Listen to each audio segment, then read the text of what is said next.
Let's see, can you hear me now? I can hear me now. Great.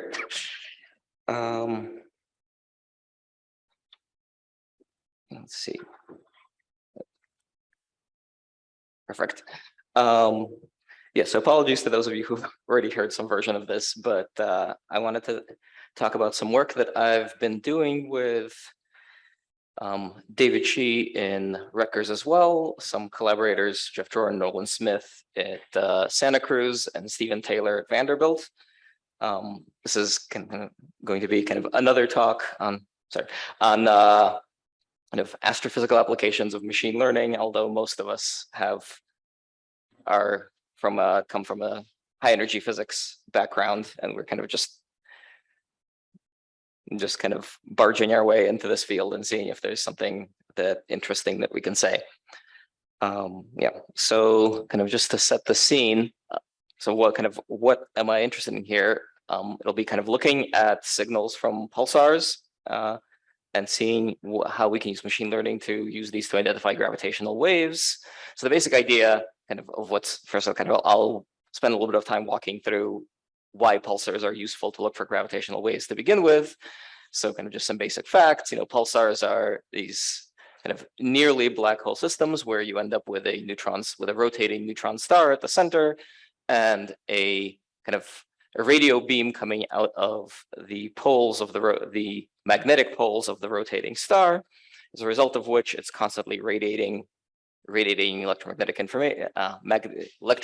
radiation out into the ether. And because these are kind of pretty extreme physical systems that are electromagnetically dominated to a very high degree, you can predict their rotational behavior as a result of this effect. Essentially, you're just radiating dipole radiation, and so there's a very steady spin down rate that you expect to get from these objects. And in a lot of ways, they are the best clocks that we have out in the universe. For example, this one particular pulsar, which has been observed has been observed by multiple people, but for example, I found this measurement from the European Pulsar Timing Array collaboration. We're using 15 years of data. They managed to measure its period, this, and you can see there's 15 significant digits on that result, which is pretty impressive. And because you have these super precise measurements of their period, and their periods are incredibly regular, and that period's time evolution can be very well predicted, you can take this super precise timing measurement and convert it into a very precise distance measurement at the same time, because using the same exact, assuming you just have this, you expect, in the absence of any other effects, a perfectly regular pulse signal like this. You can reinterpret this as an uncertainty on our distance to the pulsar of something of order 100 meters per light year. And I phrase it this way because some of these pulsars we don't know exactly how far away they are. So this is just kind of as a fractional error on the resulting distance. So yeah, okay. And just to give a couple of more details about exactly how these measurements get made, what actually happens is you end up observing a pulsar with typically a radio telescope for a little while, on the scale of an hour or so. You end up with a pretty noisy but nonetheless regular signal out of this. To this, you fit a timing model. So you fit a line shape from which you get you get a period. All of this information is then folded down to a single number, which is just pinned to whatever you decide to define as the beginning of your line shape, into what's known as a time of arrival. And then from that time of arrival, and knowing the frequency, you have a model for, if you look later on at this pulsar at some time, exactly at what times you expect to see additional pulses. You can see given this accuracy here, that typically these can be predicted incredibly precisely. Now, this is what's called a single observation, and then what happens is typically you go back on the scale of typically on a scale of a week or a month, and repeat the same procedure again, kind of measure the pulsar for about an hour, fit a line shape, fit a precise time at which the pulses are coming in, turn this into another time of arrival measurement. And then you compare this to the model that you have that fits all of these measurements. And typically what you see is that there's going to be some small deviation. This is what's called the residual in this context.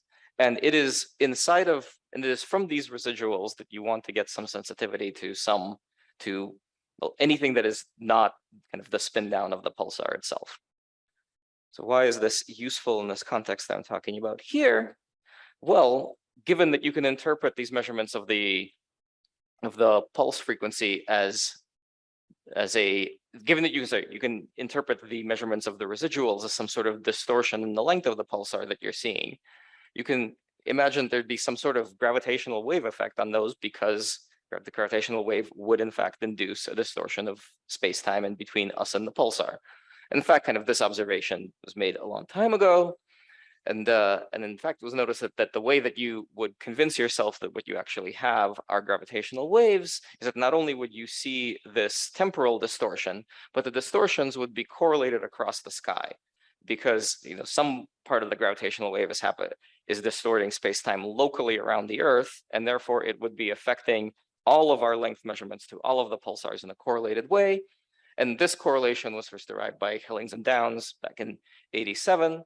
It has kind of this particular kind of characteristic shape where you look at the angle between the pulsars, kind of when they are almost exactly parallel. That correlation, the correlation between those distortions should be about 0.5. It gradually falls, becomes actually negative at about 90 degrees, and kind of then rises again to something else. Yeah. So what is actually driving this? If you decompose, this function in terms of its pole structure, you'll see, unsurprisingly, you're dominated by the quadrupole moment, because gravitational waves, of course, are quadrupolar. Gravitational radiation is quadrupolar, I should say. But there is some admixture of higher poles, because what you're doing here is you don't actually know what direction the gravitational waves are coming from, and so you are just taking some average over some isotropic bath of gravitational radiation that you think we're kind of is here present locally where the Earth is. And this is kind of where the idea of pulsar timing arrays comes in, where the bottom of the page summary is the idea is just you observe many pulsars, correlate their timing residuals, and try to interpret what this is telling you about the local gravitational wave spectrum at the frequencies at which you are observing, in the range of frequencies in which you are actually observing these pulsars. So I should actually I guess I should say that, given what I said about how these measurements are made earlier, the frequencies that you're sensitive to here are much lower than the frequencies that you expect to see from LIGO or LISA, which are happening on human time, short time scales, seconds, milliseconds. Here you are observing these pulsars for typically years at a time. You're observing them, I said, kind of at a scale of once every few weeks or once a month. And so the frequencies that you're sensitive to tend to be, on the order from inverse weeks to inverse decades. Okay. And in terms of what kind of things would you expect to see? Well, the dominant thing that people are hoping to see first with these kinds of experiments is the stochastic background from supermassive black hole binaries. That is kind of, we expect that a large number of galaxies have supermassive black hole binaries orbiting each other. These are, as a result, radiating gravitational waves. We expect that for the most part, they are far too far away for us to actually be able to resolve individual pairs, but because there are a lot of these, because there's a lot of galaxies, we expect to kind of see the background noise from many such pairs. And this is kind of just one study in simulation of what that would kind of look like. If we get lucky, there might be a pair that's nearby that it would actually show up as a signal at a particular frequency. But mostly what we expect to get is this kind of background frequency with a characteristic power spectrum, and kind of the amplitude on the spectral index on that, the amplitude on that is being unfixed because we don't really know what fraction of galaxies we should expect to see these binaries in, but the spectral index essentially just being fixed by the fact that wherever they are, we expect them to be isotropically distributed in space and radiating quadrupolar radiation. There are kind of other things that you might expect to show up in these kinds of experiments, other sources of gravitational waves, potentially, let's say, cosmological phase transitions, or from cosmic string collisions in the early universe. There have also been kind of models of maybe kind of dissipative dark matter of some sort can show up here. The point being that there is potentially sensitivity to a range of fundamental physics parameters, fundamental physics scenarios here as well. But I think kind of the dominant astrophysical target at the moment is still the stochastic supermassive black hole background. Okay, so what is kind of currently done to look for these? Well, one particular what I'll be kind of focusing on is kind of fast early detection estimators.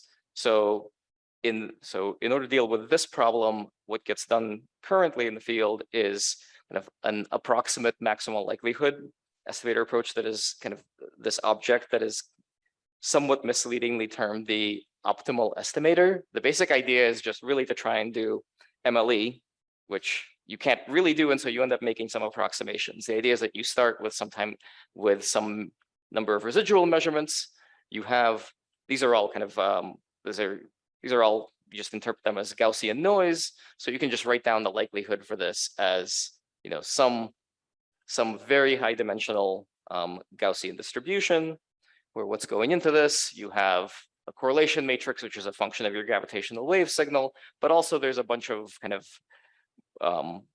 internal to the pulsar noise parameters that you would like to marginalize over somehow, because they affect the structure of your signal, but they don't encode any cosmological information. And this correlation matrix ends up being a function both of, you know, your gravitational wave signal and all of these internal noise parameters. Kind of to give a little bit more detail, on the side of this correlation matrix, what typically gets done is to split up the measurements of, you know, you have a series of residuals from many different pulsars. And so you consider the autocorrelations of a single pulsar's measurement and the cross correlations between various pulsars. So the cross correlations are the thing that kind of most cleanly encodes the cosmological signal. There is this Hellingsdown correlation coefficient that I mentioned earlier, which tells you how different pulsars should be correlated depending on their position in the sky. Then there's some power spectrum that you expect to be generating the gravitational wave signal.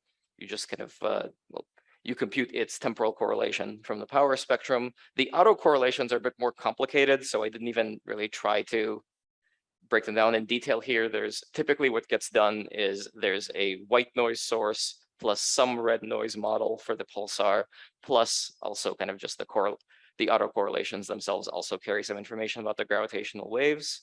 But unlike the cross correlations, where this is kind of coming from from fundamental physical considerations, the model that gets used for what gets used to model the red noise and the pulsars themselves is just kind of an empirical model that, you know, seems to be good enough to explain most of the data that's seen right now. But of course, once you have this object, you can try to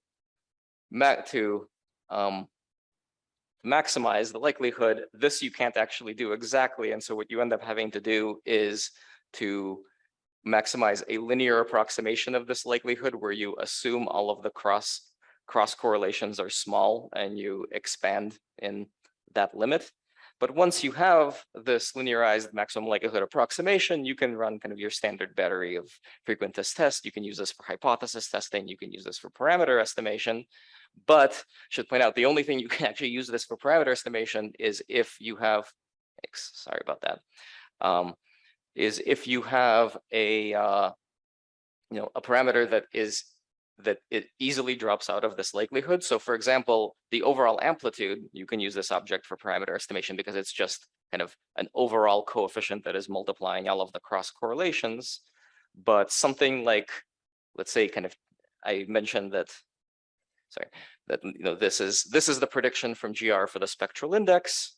And you might like to ask if this is actually what we're seeing in the data, and there is no kind of clean way of doing this quickly. You can do it with, of course, a full Bayesian analysis of the data, but that is kind of a rather involved procedure. And currently, with the size of the amount of data that these pulsar timing array collaborations have, from what I understand, kind of that procedure takes a couple of weeks to run. So while for their flagship analyses, they will certainly do this. If you want them to, let's say, look at one of these more speculative models, that becomes a bit of an uphill battle.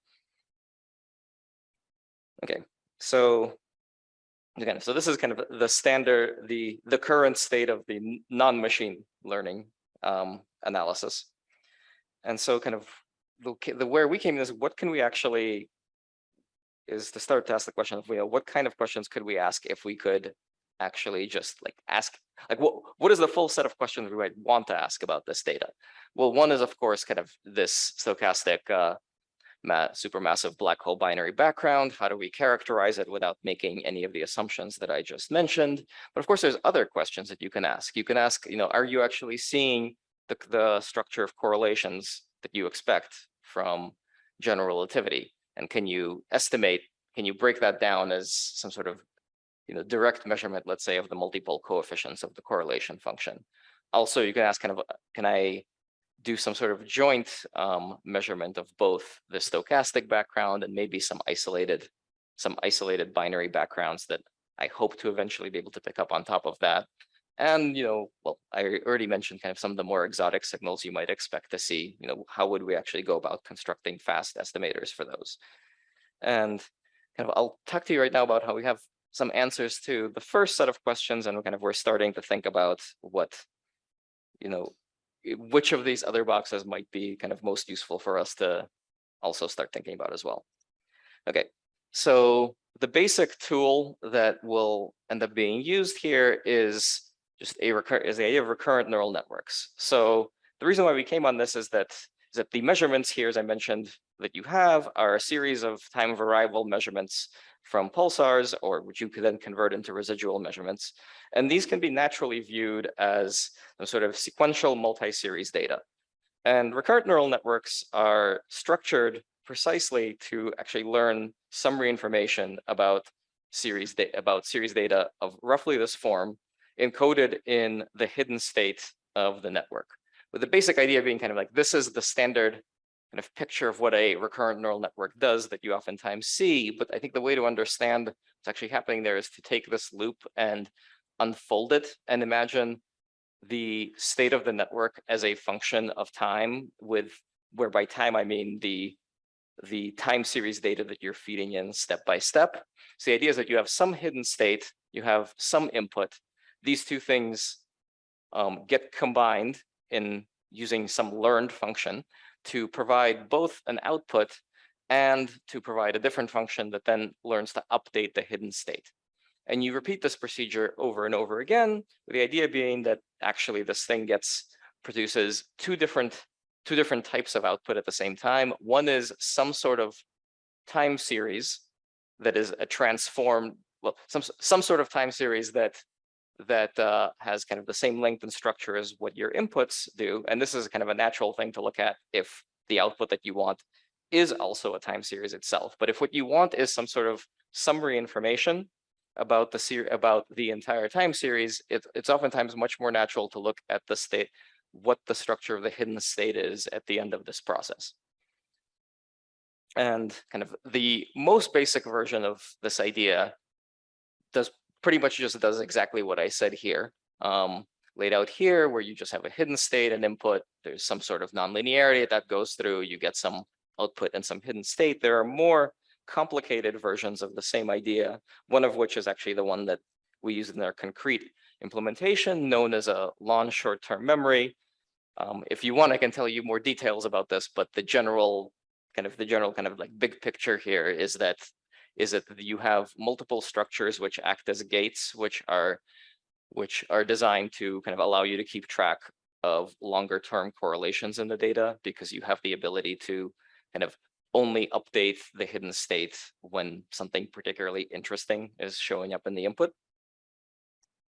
Okay.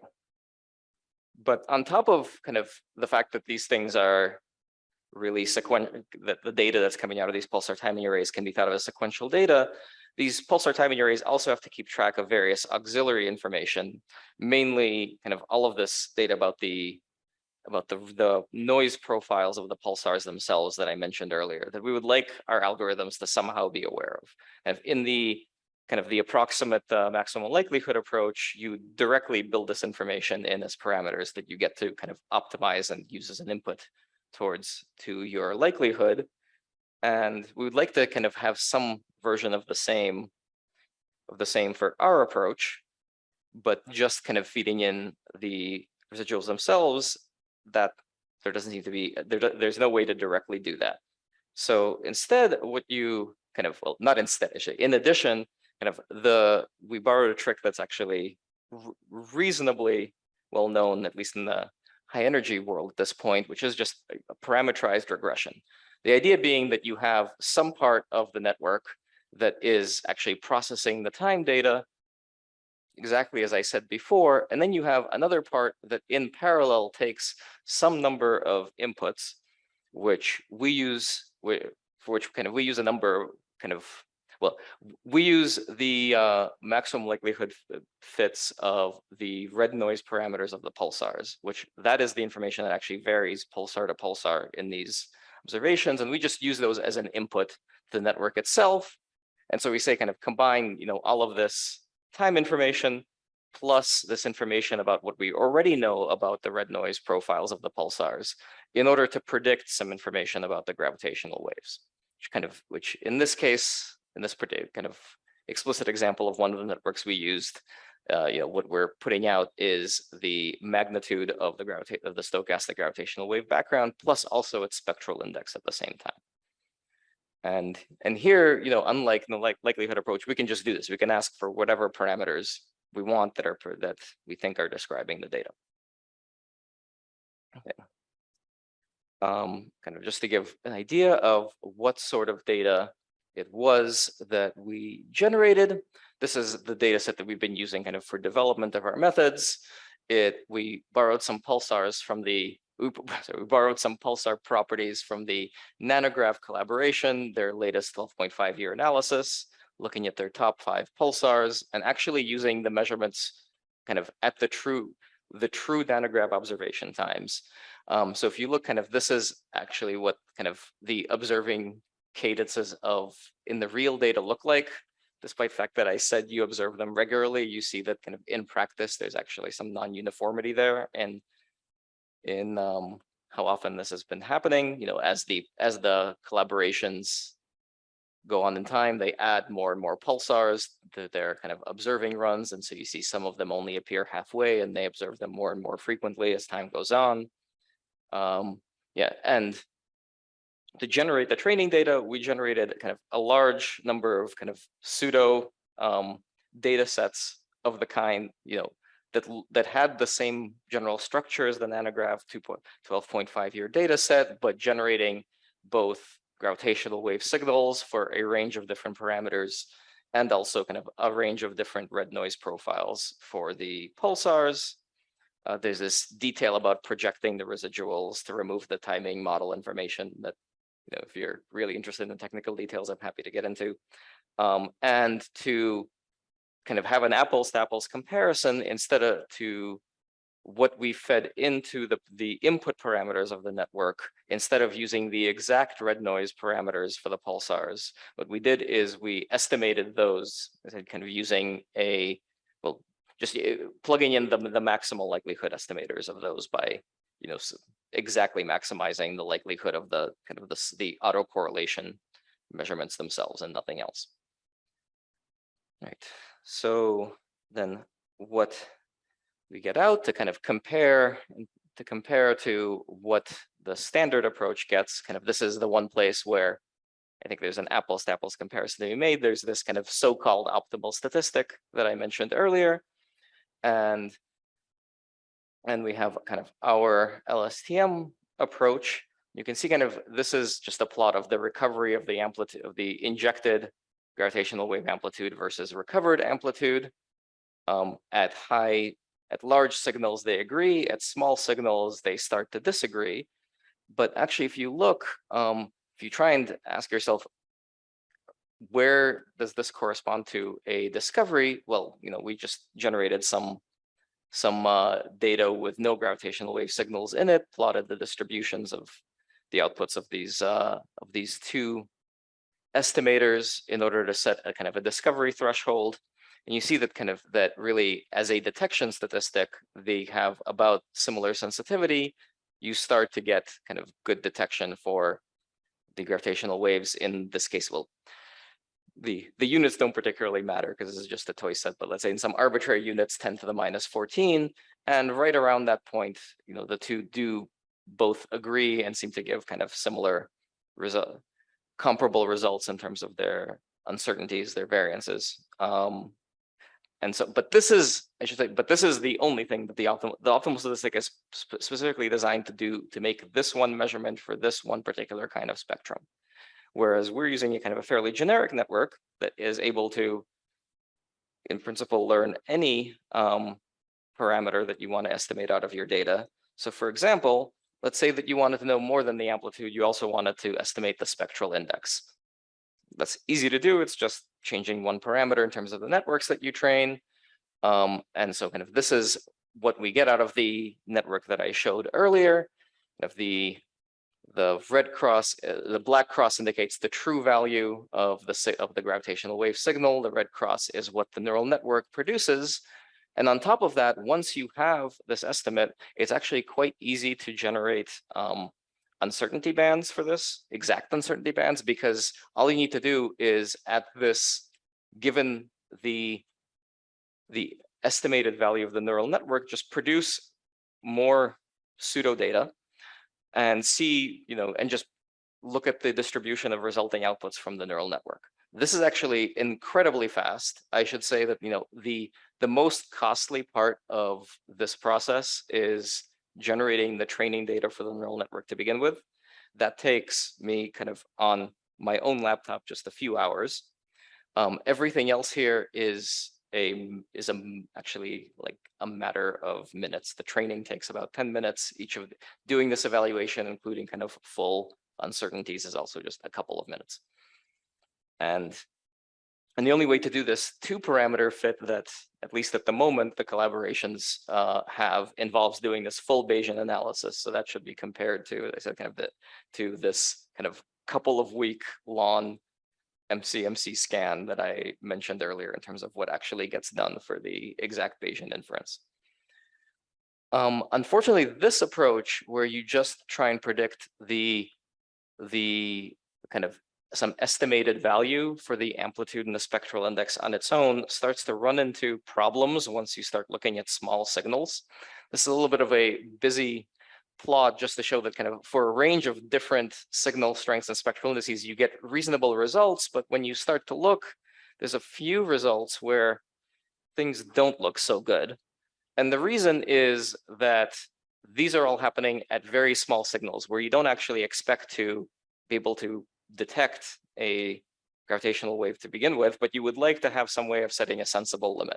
And just using a regression network doesn't actually let you do that. You know that this answer is biased, so fine, you know that you didn't detect anything, but if you want to set a limit on something, it's not entirely clear how to do that. But we realize that actually there's a small modification to our procedure that allows us to do precisely that. Yeah, this is the bias that I mentioned, which is instead of trying to learn a single output, actually turn this into a categorical classification problem. So turn your label, bin your data in terms of whatever parameters that you want, turn those into labels. The one thing that you're losing there is any notion of kind of locality, because these are just kind of arbitrary, from the point of view of the neural network, these are just arbitrary classes now that you're asking it to predict. So we realized that there's actually, so to deal with that, what we did is we developed this procedure where at first you smear the categorical label locally over, over your bins. And as you proceed in training epoch by epoch, you gradually reduce the label smearing until by the end, you actually do have kind of true labels for the data that you're showing. But this enforces some notion of locality while the network is training, and at the end of it produces for you a probability distribution that really, that as far as we can tell, actually can be interpreted as a genuine posterior probability distribution in the Bayesian sense, given the distribution that given a prior distribution that corresponds to the distribution that you showed in the initial training over the various parameters you're trying to predict. This automatically incorporates this bias that I mentioned, and you can see here gives kind of comparable, again, gives comparable performance as a way of kind of detecting these gravitational waves to the conventional frequentist techniques, but now actually gives you a way that does sensibly interpolate between detection and limit setting, because the output, as I said, kind of really is a posterior distribution over your outputs. And so when you see posterior distribution over your parameters, and so when you can actually detect things, you get sensible kind of Gaussian contours. When you can't detect, sorry, that's my fault.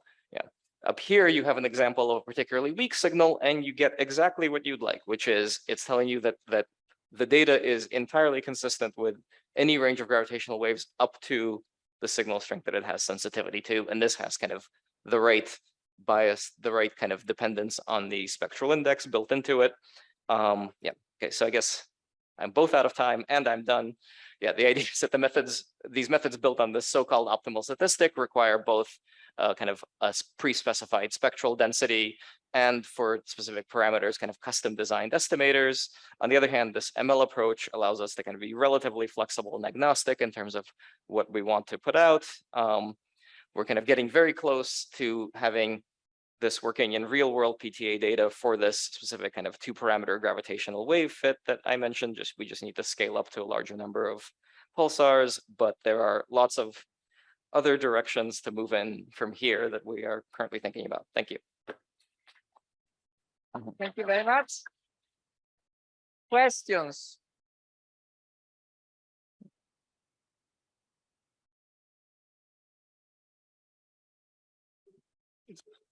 It's not about ML, so I make it very quick. How are the pulsars that you use distributed on the sky?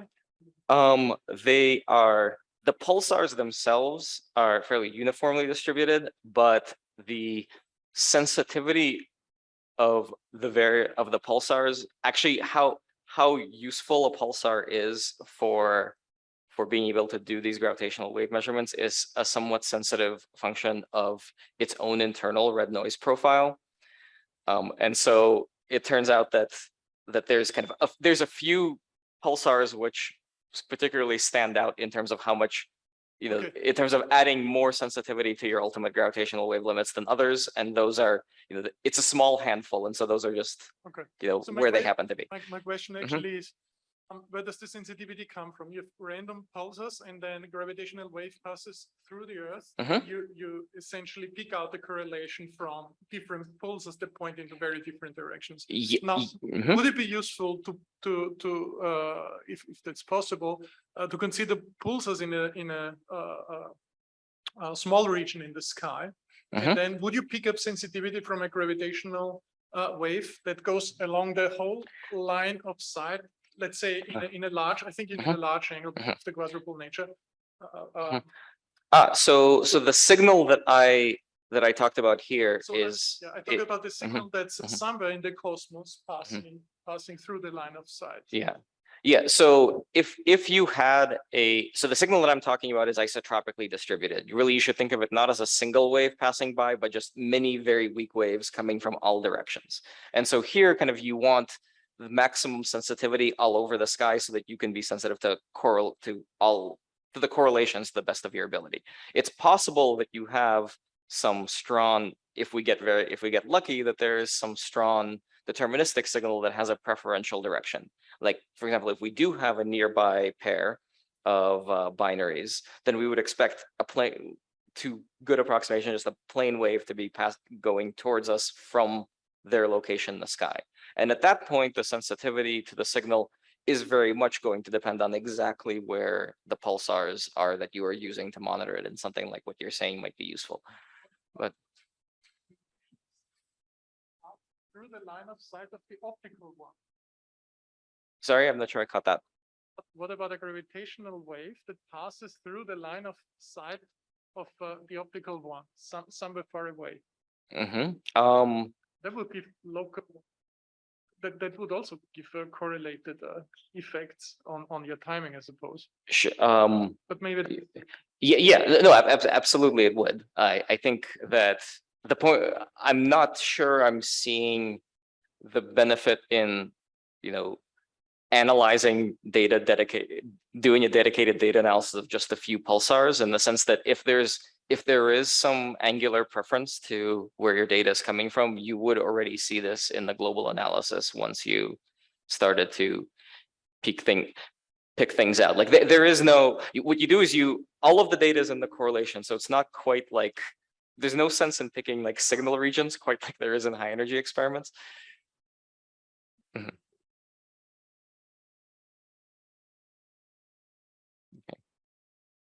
Okay, other questions? I have a very quick and simple questions. When you showed before, that there is, in some cases, there is a disagreement between your estimate of the spectral index, I think of the gravitational waves, and the model one. I would have expected, and this is due to the low signals of the pulsars, I would have expected the likelihood contours to be more spread than wider than the others. Yeah, so that is what happens with this categorical. Oh no, that doesn't have it. That is what happens in this categorical approach. Sorry, this one, which is exactly what we wanted. The problem is that for these results that I showed, the way that we got these contours is just by resampling the network output. And so you pick up the stochastic error, but you don't pick up when there is a large. The way that I think of it is that when there's a large systematic error, this method that just doesn't pick that up. And you could kind of characterize it and correct for it after the fact, but we realized that this categorical network just did everything, handled both types of error for us in one go. So there wasn't the need to proceed down that track. Okay, thank you very much. It's time for the coffee break. Let's thank Marat.